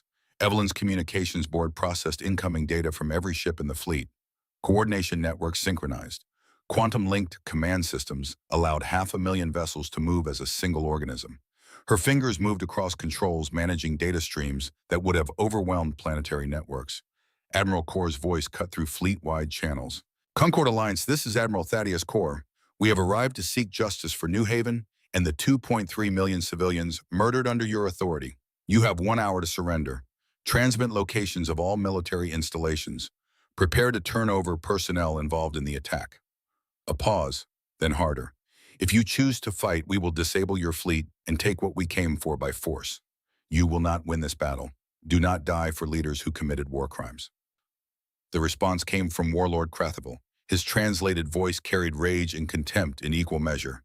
You speak of justice while invading our space with weapons of war. We will teach you the price of arrogance, humans. We will send you back to your primitive world, broken and defeated. This is Concord space. You have no authority here. Corr sighed the sound carrying across every channel. Very well, all ships battle stations. Pattern Omega-7. Remember your orders. Disable, do not destroy. Show them what humanity can do. The countdown began. 60 minutes to engagement. Commander Hayes stood at the tactical station watching formations shift. Thorne, I need you to coordinate communications across all 7 battle groups. Each group has 70,000 ships. That's 70,000 captains who need real-time tactical updates. Evelyn's hands were already moving. Routing primary channels now, sir. Establishing backup networks in case primary goes down. Good. When the shooting starts, it's going to get loud. Keep the channels clear. Lives depend on it. The hour ticked down. 50 minutes. 40. 30. Across the fleet, 150 million humans prepared for battle. Some were veterans who had fought in colonial skirmishes. Most had never seen combat. They had trained for 11 months on ships that were still being finalized as they learned to crew them. Now they would find out if the training was enough. 20 minutes. 10. 5. Evelyn thought about Lily safe on Earth, hopefully asleep and dreaming of better things. Thought about Sophie and Emma Martinez and the memorial garden and the promise she'd made to her daughter. Don't become like them. The countdown reached 0. Crathival gave the order. All ships attack. Show these primitives the price of challenging the conquered. 50,000 Concord ships surged forward in traditional battle formation, a defensive sphere tightening into an offensive spear, concentrating firepower on the human vanguard. The first volley was massive, plasma lances and kinetic rounds and energy weapons filling the void between fleets, enough firepower to shatter moons. It struck the leading human ships and dissipated against shields that operated on principles the Concord had never encountered. Technology reverse-engineered from ruins left by species extinct for millennia. Ancient knowledge that humanity had studied and understood and improved upon. The human shields held. Admiral Corr's response was calm. Execute Omega-7. The fleet split into 7 formations with precision that should have been impossible. 70,000 ships per group moving in perfect coordination. The first formation engaged the Conquered vanguard head-on. The second and third swept around the flanks at speeds the Conquered couldn't match. The 4th through 7th arranged themselves in a sphere around the entire battle space, cutting off retreat, surrounding the enemy completely. Crathival watched from his flagship and felt something cold settle in his gut. He had fought in dozens of battles over a career spanning 4 decades, had commanded tens of thousands of warriors. He had never seen anything move like this. All ships concentrate fire on the lead formation. His translated voice carried desperation now. Break through and strike their command vessel. 10,000 Concord ships focused every weapon on the human vanguard. The combined firepower should have been devastating, should have crippled dozens of ships, scattered the formation, created an opening. The human ships barely slowed. Point defense systems shredded incoming missiles. Shields absorbed plasma fire. Armor plating designed to survive relativistic impacts deflected kinetic rounds. When ships did take damage, they rotated back into the formation while fresh vessels took their place. Then the humans returned fire. The railgun volleys were synchronized across thousands of ships. Tungsten rods accelerated to a significant fraction of light speed, each one carrying kinetic energy measured in megatons. But they didn't fire randomly. Each shot was calculated targeted at specific systems on specific ships, engines, weapons, shield generators, life support. The Concorde Vanguard began to fall apart, not exploding in dramatic displays, but systematically disabled. Ships lost power and drifted. Weapons went offline. Crews scrambled for escape pods. Evelyn monitored casualty reports from her station. Concorde vessels disabled at a rate of 3 per minute. Crew survival rate holding at 88%. Human targeting was surgical, destroying capability while preserving lives. All ships maintain fire discipline, Admiral Corr reminded the fleet. These are soldiers following orders. Disable and move on. The battle continued for 4 hours. By hour 2, 20,000 Concorde ships were drifting hulks. By hour 3, the number climbed to 35,000. The Concorde fleet fought bravely, fought desperately, but they were overmatched in every dimension that mattered. Better human technology, overwhelming numbers, flawless coordination. Evelyn's board lit with new alerts. Damage reports from human ships. The Concorde was landing hits, scoring kills despite the odds. She watched the casualty count climb. UES determination. Direct hit to engineering. 43 crew dead. UES perseverance. Collision during evasive maneuvers. 78 killed. UES valor. Antimatter torpedo breach. Total loss. 300 souls. The numbers accumulated. Each one a name. Each name a person who had volunteered, who had trained, who had believed in this mission. Now gone. By hour 4, the human casualty count stood at 2,247 dead. 1.5% of the fleet's personnel. Every death was recorded. Every name would be remembered. Among the dead was Commander Sterling Hayes. He had been moving between stations when a plasma lance punched through the Remember Them's armor. The blast vaporized him instantly. One moment he was there giving orders in his calm Navy voice. The next he was gone. Evelyn felt the ship shudder, heard the alarms, watched her commanding officer's vital signs flatline on the casualty board. She took a breath, locked it down, kept working, because the battle wasn't over, because people needed her to maintain communications, because grief was a luxury she couldn't afford until this was done. The Concorde fleet was broken. 50,000 ships reduced to less than 20,000 still capable of fighting. Their formation had shattered. Their command structure was in chaos. They had lost. Admiral Corr opened a channel to the Concorde flagship. Warlord Krathvel, you have lost this battle. Your ships are disabled. Your defenses are broken. You can continue fighting and watch your warriors down, or you can surrender and save lives. There is no shame in recognizing when you are beaten. Krathvel's response carried rage and pain. We are Vorn. We do not surrender. We die with honor. Then you will die, Corr said quietly, and your warriors will die, and it will accomplish nothing. Is that the honor you want? Wasting lives in a battle already lost. Silence on the channel. On the Vorn flagship, Krathvel's bridge crew looked to their commander. Young warriors who had believed in Vorn's supremacy, who had followed their warlord into battle, now faced death for pride. A voice spoke up. Female Vorn junior officer named Zalkira. War commander, the humans speak truth. We cannot win. If we continue, we lose everything. If we surrender, we live to rebuild. Krathvel turned on her with fury. You speak of surrender. You dishonor your ancestors. Zalkira met his eyes without flinching. I speak of survival war. War commander. Our ancestors valued wisdom as much as courage. There is no wisdom in dying for a battle already lost. Across the conquered fleet, similar conversations were happening. Captains looking at their disabled ships, their wounded crews, the overwhelming force arrayed against them. The choice between pride and survival. One by one, conquered ships began broadcasting surrender signals. First a few, then dozens, then hundreds. The tide turned not from human weapons, but from simple mathematics. They had lost, and continuing to fight would only increase the body count. Krathvel watched his fleet abandon the battle. His flagship was crippled weapons, offline shields depleted. He had led the Concorde to complete defeat. Finally, he transmitted his own surrender. The words felt like poison. This is Warlord Krathvel to all Concorde forces. Cease fire. The battle is over. The shooting stopped. Space fell silent except for the hum of engines and the crackle of emergency transmissions. 50,000 conquered ships, most disabled, all defeated. 500,000 human ships barely scratched, surrounding them completely. The final count showed 3,000 conquered ships destroyed, most from collisions and accidents. A few captains who chose self-destruct rather than surrender. Crew casualties were lower than expected. The conquered had lost the battle but kept most of their people alive. On the human side, 5 ships destroyed, 43 damaged, 2,247 dead, 3,800 wounded.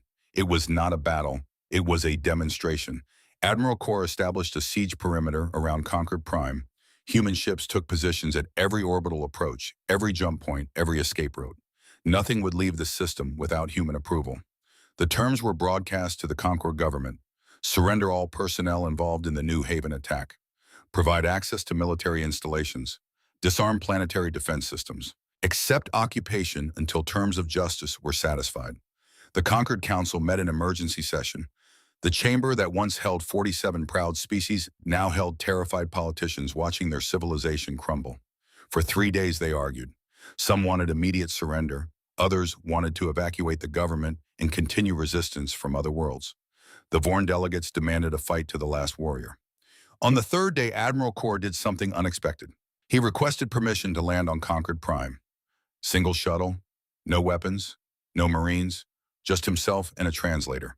The Council, stunned, granted permission. What choice did they have? The human fleet could glass the planet from orbit. One admiral in their chamber was hardly a threat.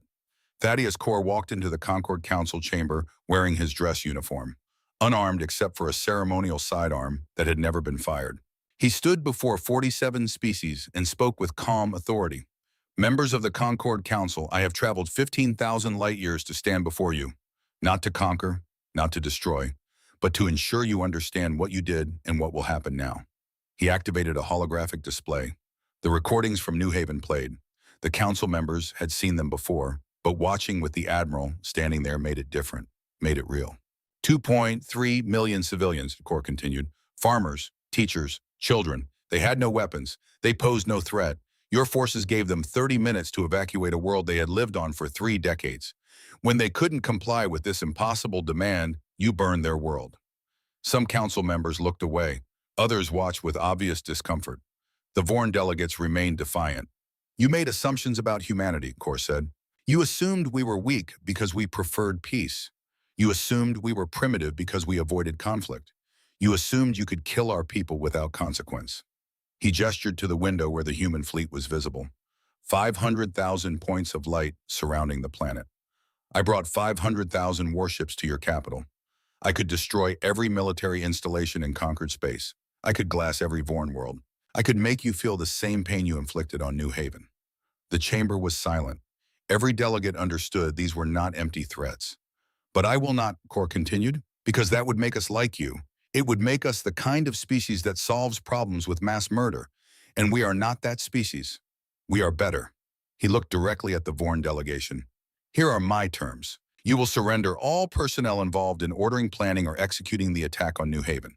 They will stand trial for war crimes. You will disarm your military to defensive levels only. You will accept human occupation until we are satisfied you understand the difference between enforcement and genocide. And you will establish memorials on every conquered world to the victims of New Haven, so future generations remember what happens when power is used without mercy. Ambassador Lerandon of the Kryn spoke carefully. Admiral, these terms are acceptable to most of the council, but the Vorn may not agree to surrender their warriors for trial. A Vorn delegate stood, grizzled warrior named Tokmar. The Vorn do not surrender our own. If you want Krathavel, you will take him by force. Corr looked at Tokmar with tired eyes. If that is your choice, I will take him by force. But before you commit to that path, ask yourself this. How many more Vorn are you willing to sacrifice for Krathavel's pride? How many warriors will die defending war criminals? Is that the honor your species values? Tokmar started to respond, stopped. The question hung unanswered. I will give you 3 days to decide, Corr said. Surrender the war criminals voluntarily, or I send Marines to extract them. Either way, justice will be served. The only question is how many more lives you want to waste.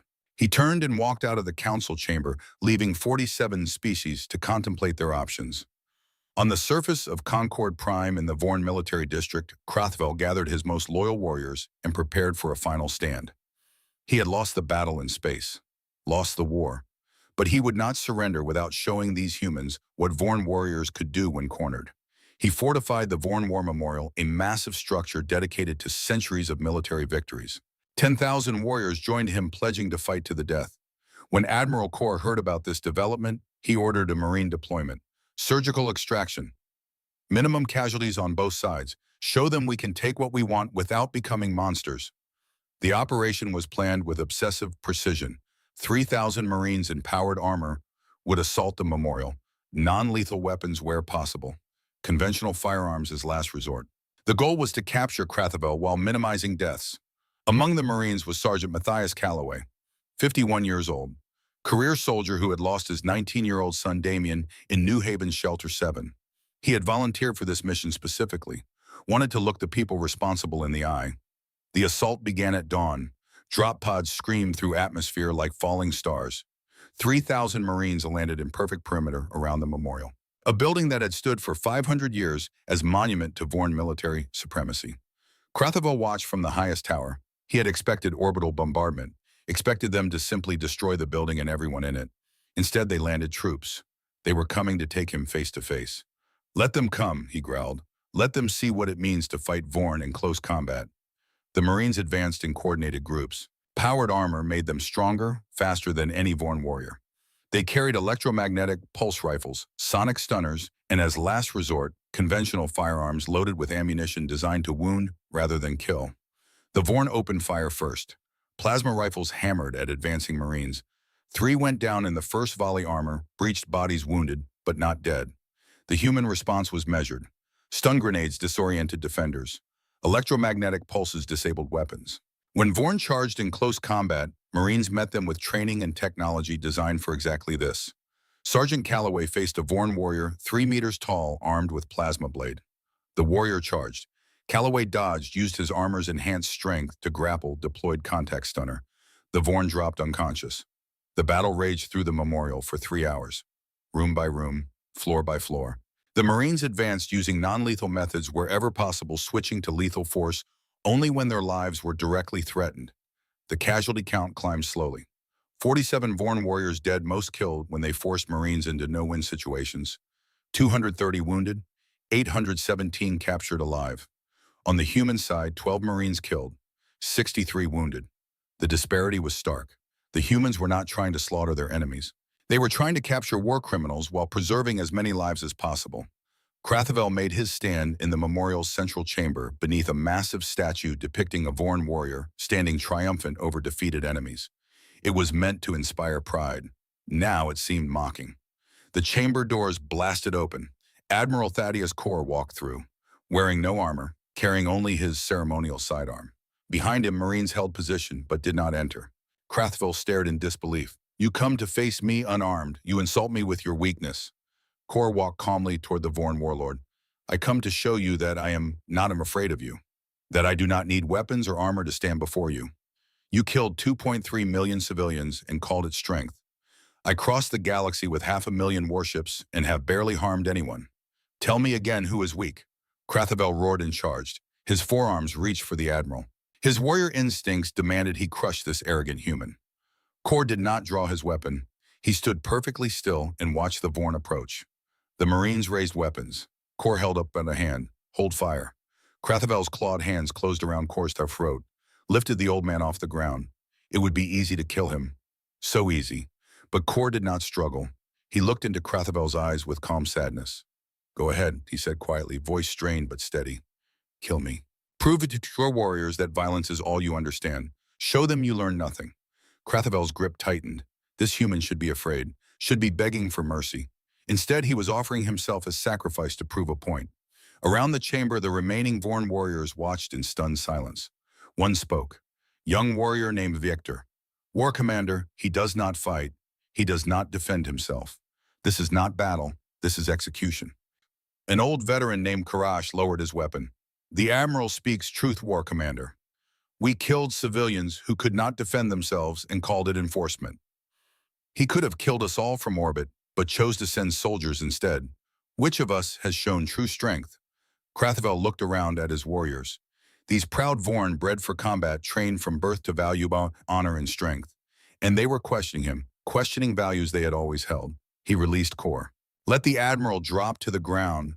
Corr caught himself, straightened his uniform, met Crathavel's gaze without fear. "You should have destroyed us," Crathavel said, voice heavy with confusion and defeat. "We would have. If humanity had attacked a Vorn world, we would have burned every human planet in revenge. Why did you not? Kor rubbed his throat where bruises were forming. Because revenge is easy. Justice is hard. Because killing you accomplishes nothing except creating more hate. And because I want the galaxy to see that humans can have overwhelming power and still choose mercy. He gestured to the Marines. These warriors could kill everyone in this room in seconds. But they are holding fire, waiting, hoping you will surrender peacefully. That is strength, War Commander. The strength to control your power. The strength to choose when not to use it. Krathvel looked at his warriors, at the human Marines, at the Admiral standing before him bruised but unbroken. His entire worldview was collapsing.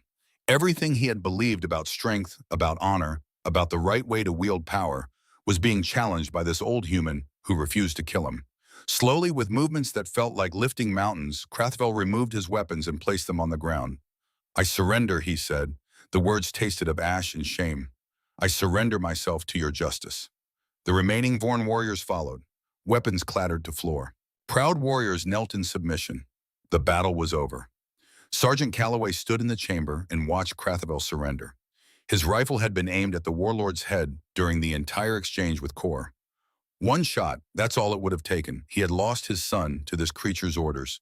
Damian Calloway, 19 years old, crushed in Shelter 7. His boy had been studying engineering, had dreams of building better life support systems for colonies. Now he was ash and memory. Calloway could pull the trigger, could execute the war criminal right here. No one would question it. The Admiral had nearly been strangled. Self-defense. His finger tightened on the trigger. Then he remembered something his grandfather had told him. The old man had fought in World War II, had been part of the force that liberated the concentration camps in 1945, had seen horrors that broke men's minds. Hardest thing I ever did, his grandfather had said, was not executing those guards on sight. They'd done things I can't talk about, things that haunt me still. But we arrested them instead, brought them to trial, made them face justice, Martam. The old man had cried telling that story. Justice is harder than revenge, Maddie. Always has been, but it's the only thing that means anything after. Calloway lowered his rifle. On your feet, War Commander, and he said, you're going to stand trial. You're going to face every name, every face, every person you killed. He stepped forward and placed restraints on Krathvel's wrists. My son was 19. You don't get the easy way out. The trial began 6 months later on a neutral world, presided over by judges from species unaffiliated with either humanity or the Concord Accord. The proceedings were broadcast across the galaxy. 300 Concord officers faced charges: war crimes, genocide, crimes against sapient beings. The evidence was overwhelming. Garrett Holloway's recordings played in their entirety. The orders given, the refusals of mercy, the deliberate targeting of civilian population centers. Krathvel did not deny anything. He sat in the defendant's chair and admitted everything. I gave the orders, he said when asked. I believed humans were primitives who needed to learn their place in the galaxy. I believed showing strength would prevent future conflicts. I was wrong. I am guilty. The judges deliberated for 1 week. The verdict was unanimous. Guilty on all counts. The sentence, life imprisonment. The condemned would spend their sentences rebuilding what they destroyed. Krathvel and the convicted officers were transported to New Haven. The world was still dead, still poisoned by radiation, still bearing scars of bombardment. They would spend the rest of their lives working to restore it, using conquered technology to clean soil, replant forests, rebuild cities. They would never see the world alive again. But perhaps future generations would. The memorial service was held on Earth. 200,000 people gathered in Geneva. The ceremony honored all the dead. 2,247 killed in battle. Their names read aloud. When they read Commander Sterling Hayes, Evelyn's hand tightened on Lily's.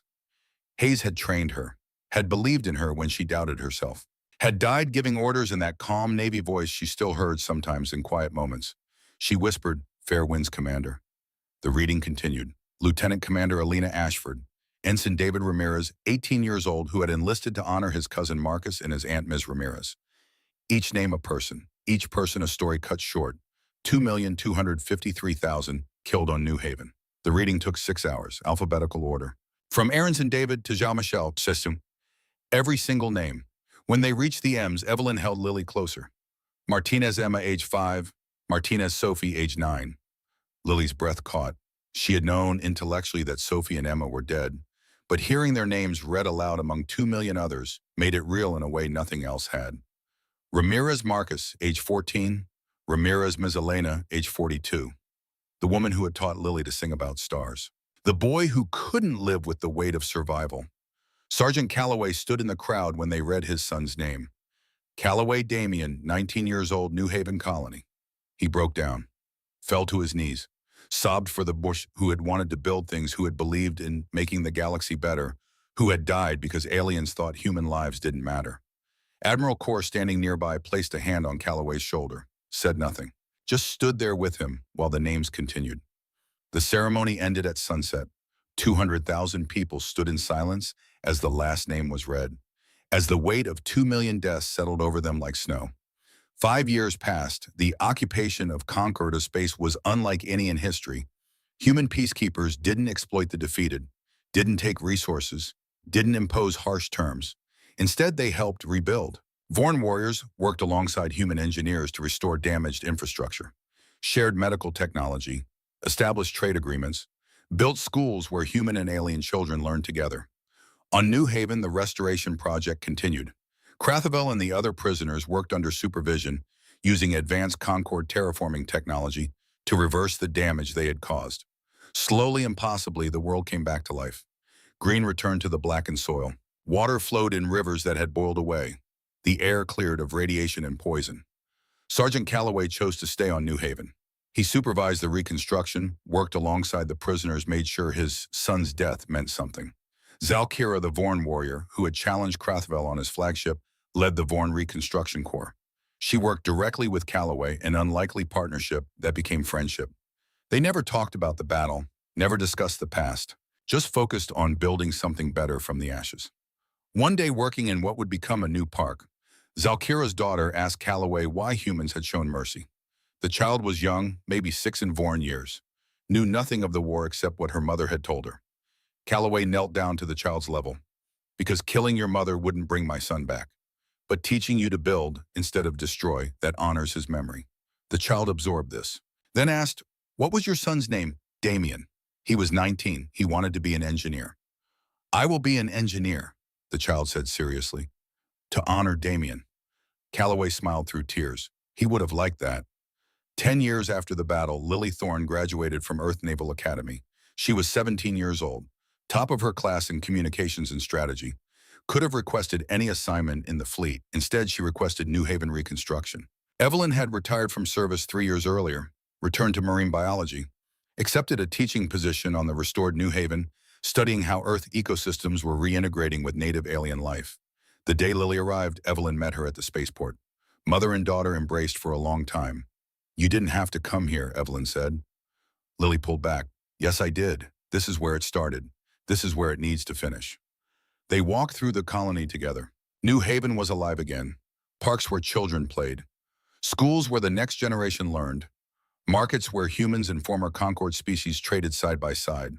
But the scars remain. The memorial wall stood at the colony's heart. 3 kilometers of black stone. 2,253,000 names inscribed. Lily walked along the wall until she found the name she was looking for.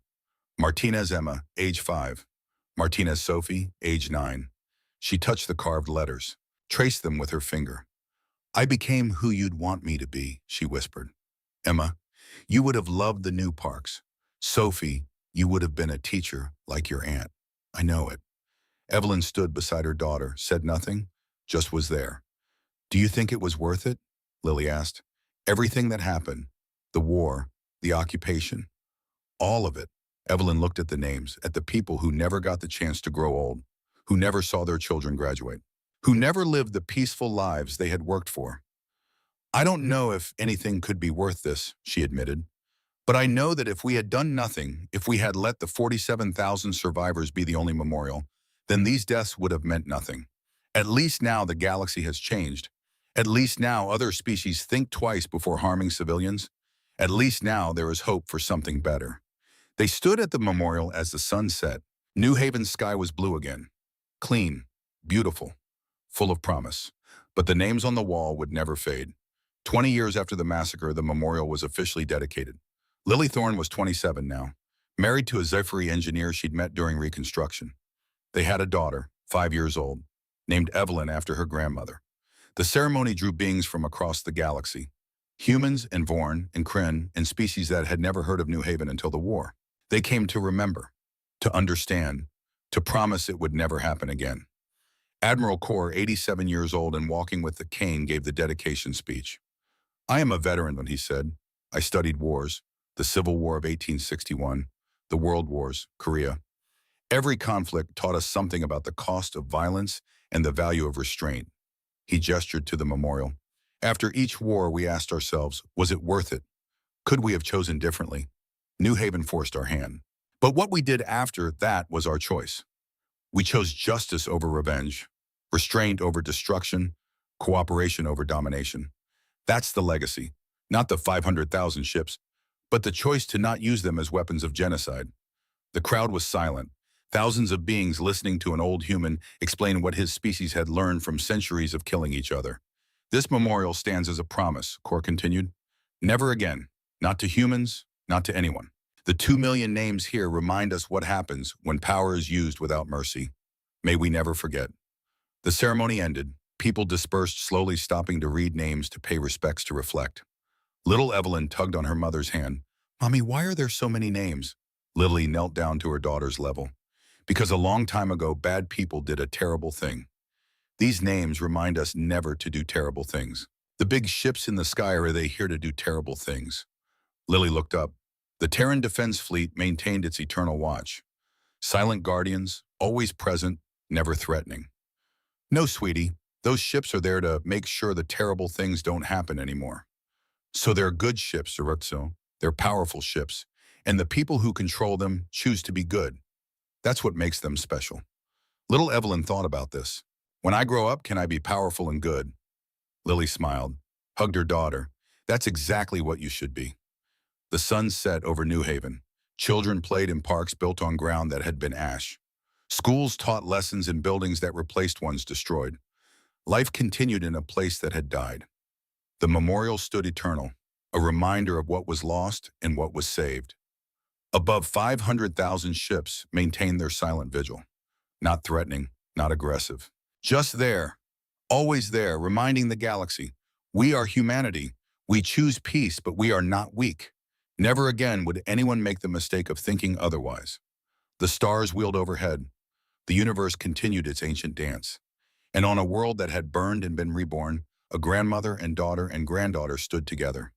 3 generations, survivor, warrior, inheritor. The past remembered, the present secured, the future hopeful. And 2 million names carved in stone to make sure no one ever forgot the price of both.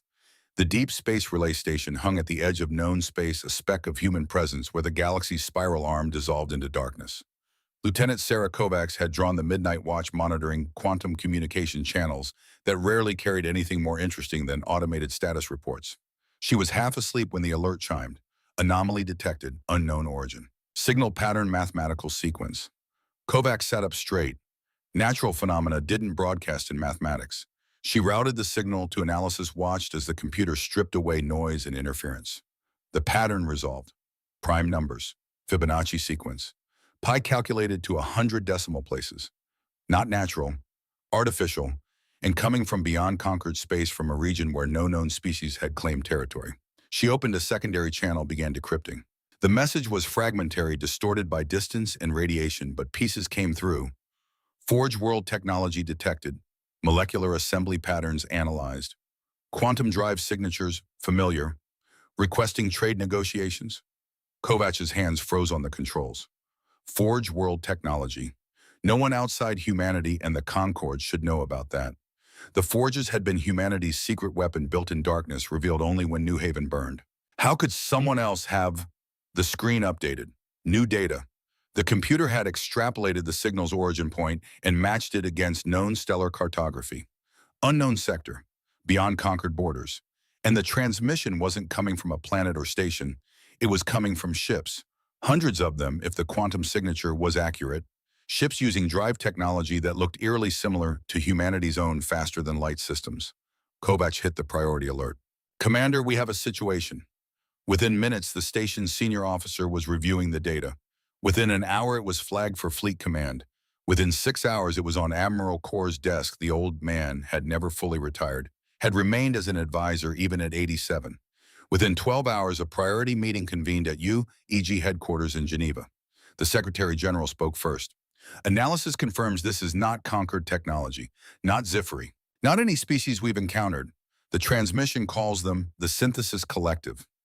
Someone pulled up projected images. Ship designs unlike anything in human or Concord databases. Sleeker, more organic.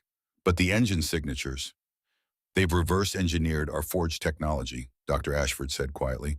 She was 79 now, still consulting on advanced manufacturing, or developed something parallel to it. Either way, they have industrial capacity on par with ours. The room absorbed this in silence. Humanity had built 500,000 ships in 10 months and changed the galaxy, had shown overwhelming force and then overwhelming restraint, had become the species that others feared and respected in equal measure. Now someone else had learned the same trick. What do they want? Someone asked. Trade negotiations, the intelligence officer said. Their message is incomplete, but the fragments suggest they're interested in cultural exchange technology, sharing mutual defense pacts. Or they're testing us, another voice countered, seeing how we respond to a peer power. Admiral Corr, listening from his chair, finally spoke. His voice was thin with age but still carried authority. The galaxy learned one lesson from New Haven, he said, that humanity could build an overwhelming fleet and choose restraint, that we valued justice over revenge, that strength and mercy were not opposites. He paused, gathering breath. Now we have a chance to teach a second lesson, that we can encounter another powerful species and choose cooperation over fear, that the galaxy has room for more than one species with forge-level industry. What if they're hostile? The Secretary General asked. Corr smiled, tired, wise. Then we already have 500,000 ships in reserve, but let's not assume the worst.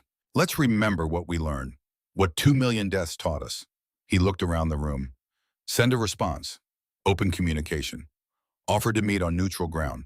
Show them that humanity's strength isn't just building ships, it's knowing when to extend a hand instead of a fist. The meeting ended with orders transmitted to the fleet. Humanity would respond to the synthesis collective, not with weapons, but with curiosity, not with fear, but with the wisdom bought at terrible price.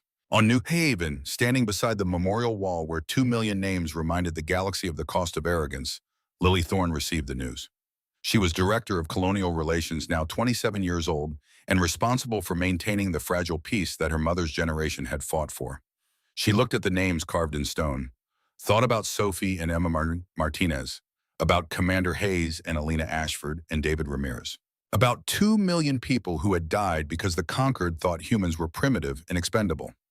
What do you think, her Ziffery husband asked, reading the report over her shoulder. Lily touched Sophie's name one more time. I think we honor them by not repeating the conquered's mistakes, by meeting strength with wisdom instead of fear. She walked away from the memorial toward the communications center to help draft humanity's response to this new power in the galaxy. Above, the Terran Defense Fleet maintained its watch. 500,000 ships that had been built for war and used for peace, ready if needed, silent until then. The galaxy had changed since New Haven burned.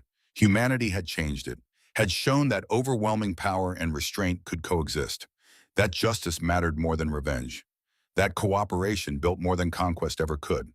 Now another species was rising with similar power, and humanity would meet them not as the conquered had met New Haven with arrogance and ultimatums and fire, but as equals, as potential friends, as proof that the galaxy learned, the message transmitted into deep space, a simple reply to the synthesis collective. We received your message. We welcome dialogue. Let us meet. Let us build. Let us show the galaxy what is possible when strength chooses wisdom. And in the darkness between stars, an answer began the long journey back. The galaxy was vast, room enough for many species, many stories, many chances to choose better. New Haven's memorial stood eternal, 2 million names reminding anyone who saw them. This is what happens when power forgets mercy. This is what we lost. This is what we will never forget. This is why we choose differently now.